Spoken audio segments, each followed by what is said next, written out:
പ്രിയ കലാസ്നേഹികളെ, വിശുദ്ധ ബൈബിളിലെ ഉൽപ്പത്തി പുസ്തകത്തിൽ ആലേഖനം ചെയ്യപ്പെട്ട അബ്രഹാമിന്റെ ജീവിതമാണ് എന്റെ കഥ. ഞാൻ ആരംഭിക്കുന്നു അഗ്നി പരീക്ഷ. ഈ കഥ നടക്കുന്നത് മെസൊപ്പൊട്ടേമിയക്കടുത്തുള്ള അസീറിയ എന്ന ദേശത്താണ്.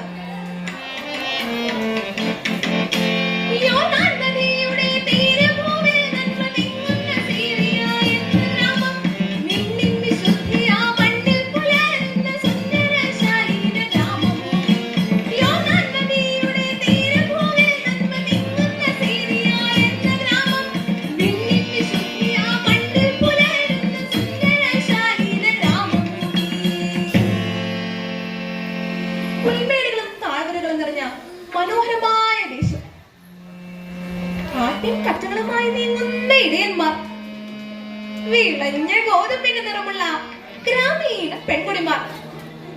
വിളവെടുപ്പ് കാലമായാൽ എങ്ങും ആട്ടവും പാട്ടും. ആദ്യത്തെ കതിരു കണ്ടേ തെയ്യം താര, ആനാരോ നട്ടേ തെയ്യം താര. ചന്ദിര കതിരു കണ്ടേ തെയ്യം താര, പിടിഞ്ഞാറു നട്ടേ തെയ്യം താര. ആദ്യത്തെ കതിരു കണ്ടേ തെയ്യം താര, ആനാരോ നട്ടേ തെയ്യം താര. ചന്ദിര കതിരു കണ്ടേ തെയ്യം താര, പിടിഞ്ഞാറു നട്ടേ തെയ്യം താര. തെയ്യം തകതക തെയ്യം തകതക തെയ്യം തകതക തെയ്തോ, തെയ്യം തകതക തെയ്യം തകതക തെയ്യം തകതക തെയ്തോ.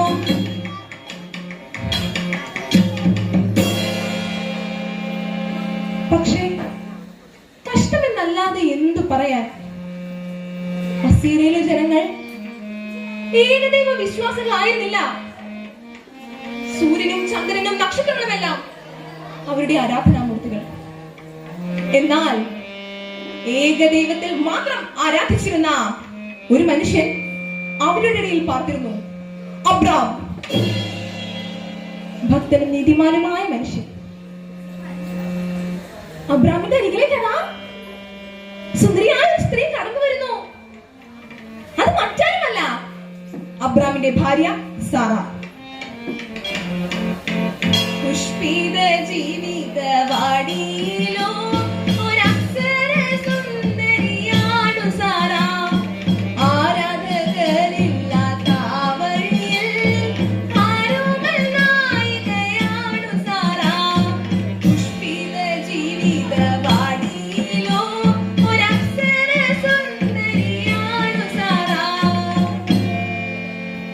അവളെ കുറിച്ച് പറഞ്ഞാൽ വിടർന്നൊരധരം വിലോലനയനം വിലാസലാസ്യം കവിളിണയിൽ വിശാലമായ സ്ഥലവും ചന്ദന വിശുദ്ധിയുള്ള ലേപനവും. വിടർന്നൊരധരം വിലോലനയനം വിലാസലാസ്യം കവിളിണയിൽ വിശാലമായ സ്ഥലവും ചന്ദന വിശുദ്ധിയുള്ള ലേപനവും. അബ്രാമിന്റെ എല്ലാമാണ് സാറ. രണ്ടുപേരും ഏകദൈവ വിശ്വാസികൾ, ഒരേ മനസ്സ്. എന്നാൽ ഒരു ദുഃഖം മാത്രം. തീച്ചൂളിയിൽ എന്ന് വണ്ണം അവരെ നീറ്റിക്കൊണ്ടിരുന്നു. കാലമേറെ കഴിഞ്ഞിട്ടും ഒരു കുഞ്ഞിനെ തലയിക്കുവാനുള്ള ഭാഗ്യം ആ ദമ്പതികൾക്ക് ഉണ്ടായില്ല. നിത്യവും സകലത ദൈവത്തെ സമർപ്പിച്ച് അവൾ പ്രാർത്ഥിക്കും.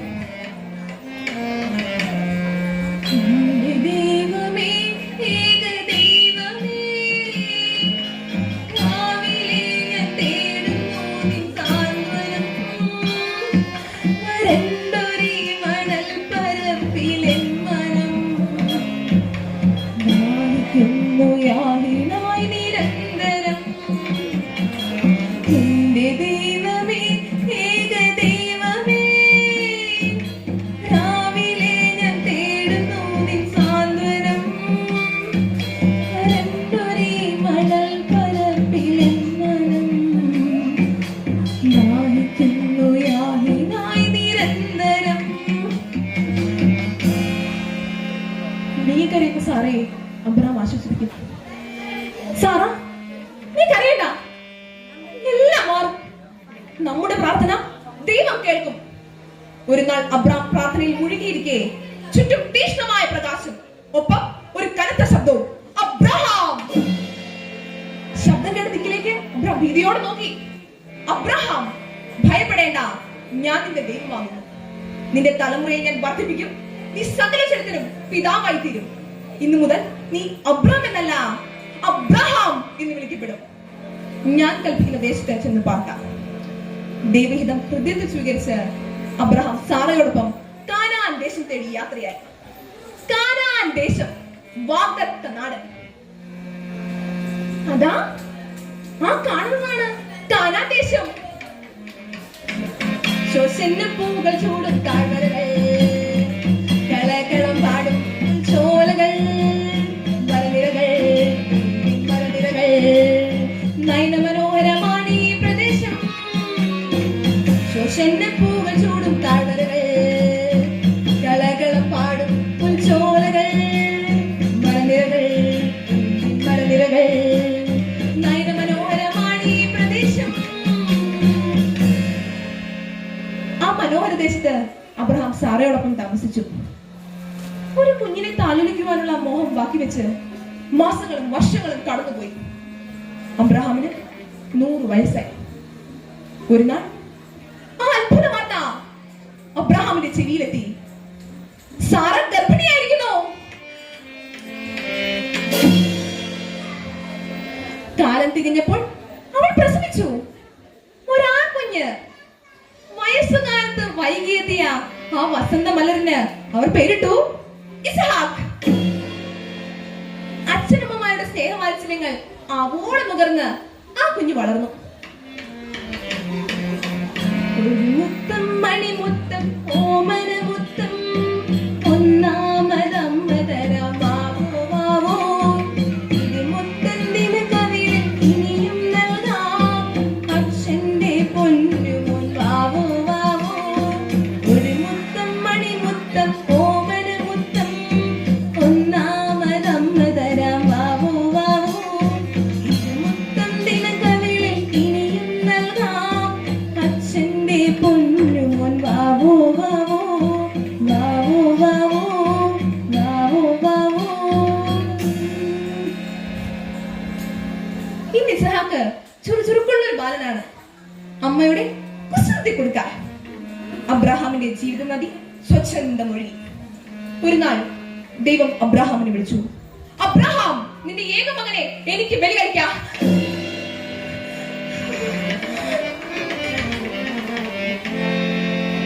ഞെട്ടിത്തരിച്ചു പോയി ആ വാക്കു കേട്ടുടൻ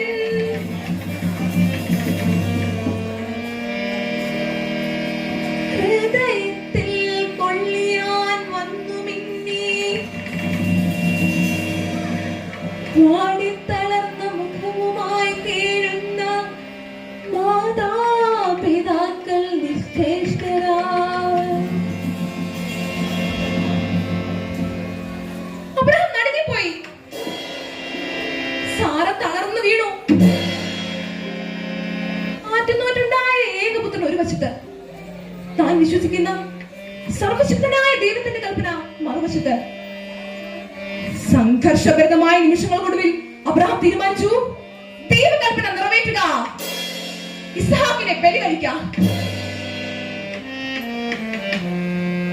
അച്ഛന്റെ ഓമന പുത്രനായി, ഉമ്മ തന്നാരോമൽ പൈതലായി, കണ്ണിന്റെ കണ്ണായി, കരളിന്റെ കുളിരായി, ജീവന്റെ ജീവനായി തീർന്നു പോയി. അച്ഛന്റെ ഓമന പുത്രനായി, ഉമ്മ തന്നാരോമൽ പൈതലായി, കണ്ണിന്റെ കണ്ണായി, കരളിന്റെ കുളിരായി, ജീവന്റെ ജീവനായി തീർന്നു പോയി. എങ്കിലും മകനെ, ഈ പിതാവിനോട് ക്ഷമിക്കുക. പിറ്റേന്ന് തന്നെ കൊടുവാളും കയ്യിലെടുത്ത മോറിയാമല ലക്ഷ്യമാക്കി അബ്രഹാം നടന്നു. താനാണ് ബലിമൃഗമെന്ന് തിരിച്ചറിയാതെ മൃഗം തലയിലേറ്റി കൊച്ചു പയ്യൻ ഇസ്ഹാക്ക് പിന്നാലെ. മല കയറുമ്പോൾ പുഞ്ചിരിയോടെ അവൻ ചോദിച്ചു,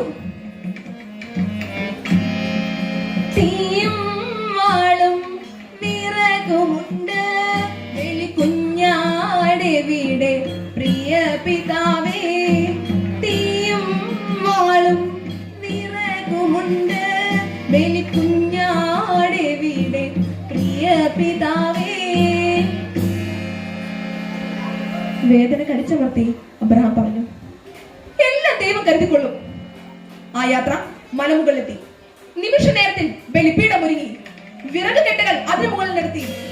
പെട്ടെന്ന് ആ പിതാവ് മകനെ കടന്നു പിടിച്ചു. കൈകാലുകൾ കാട്ടുവെള്ളം കൊണ്ട് മെത്തിച്ച് വിറകിന് മുകളിൽ കെട്ടി. താനാണ് ബലിമൃഗം എന്ന് തിരിച്ചറിഞ്ഞ ഇസ്ഹാക്ക് വാവിട്ട് കരഞ്ഞു, അപ്പാ, അപ്പാ, എന്നെ കൊല്ലല്ലേ. ദൈവനിയമം മാത്രം മനസ്സിലുള്ള പിതാവ് മകന്റെ യാത്ര കേട്ടില്ല. മകനെ ബലി കഴിക്കാനായി ക്രൂശിൽ കറ്റം മേലോട്ടുയർത്തി. അബ്രഹാമേ, അബ്രഹാമേ, ബാലന്റെ മേൽ കൈവെക്കരുത്. നിന്നുടെ വിശ്വാസം ബോധ്യമായി കുഞ്ഞിനെ ബലിയായി നൽകിടേണ്ട. നിന്നുടെ വിശ്വാസം ബോധ്യമായി കുഞ്ഞിനെ ബലിയായി നൽകിടേണ്ട. ദൈവദൂതൻ പ്രത്യക്ഷപ്പെട്ട് ആ അദ്ദേഹത്തെ തടഞ്ഞു. അബ്രഹാം, നിനക്ക് ദൈവത്തിലുള്ള അചഞ്ചലമായ വിശ്വാസം ബോധ്യമായിരിക്കുന്നു. കുഞ്ഞിനു പകരം അതാ കാട്ടുവള്ളിയിൽ കുരുങ്ങിക്കിടക്കുന്ന ആട്ടിൻകുട്ടിയെ ബലി കഴിക്കാം. ദൈവ പരീക്ഷണത്തിൽ നീ പൂർണ്ണമായി വിജയിച്ചിരിക്കുന്നു. ദൈവദൂതന്റെ വാക്കനുസരിച്ച് അബ്രഹാം ആട്ടിൻകുട്ടിയെ ബലി കഴിച്ചു. അഗ്നി പരീക്ഷണം വിജയിച്ച അബ്രഹാം വിശ്വാസികളുടെ പിതാവായി. അബ്രഹാമിന്റെ ദൈവം തലമുറ തലമുറയെ വളർത്തി. എന്റെ കഥ ഇവിടെ പൂർണ്ണമാകുന്നു. പ്രിയമുള്ളവരെ, നരബലിയും മൃഗബലിയും ഇന്ന് ഒരു മതവും അനുശാസിക്കുന്നില്ല. എന്നിട്ടും നരബലിക്ക് പോലും നാം സാക്ഷ്യം വഹിക്കേണ്ടി വരുന്നു. അന്ധവിശ്വാസം സാക്ഷര കേരളത്തെ ലജ്ജിപ്പിക്കുമ്പോൾ, വർഗീയ വിഷം ഭാരതത്തിന്റെ അഖണ്ഡതയ്ക്ക് മേൽ കളങ്കം ചാർത്തുമ്പോൾ, മതം ഏതായാലും മനുഷ്യൻ നന്നായാൽ മതി എന്ന മഹത്തായ വചനം ഉയർത്തിപ്പിടിക്കാൻ ഏവർക്കും കഴിയട്ടെ.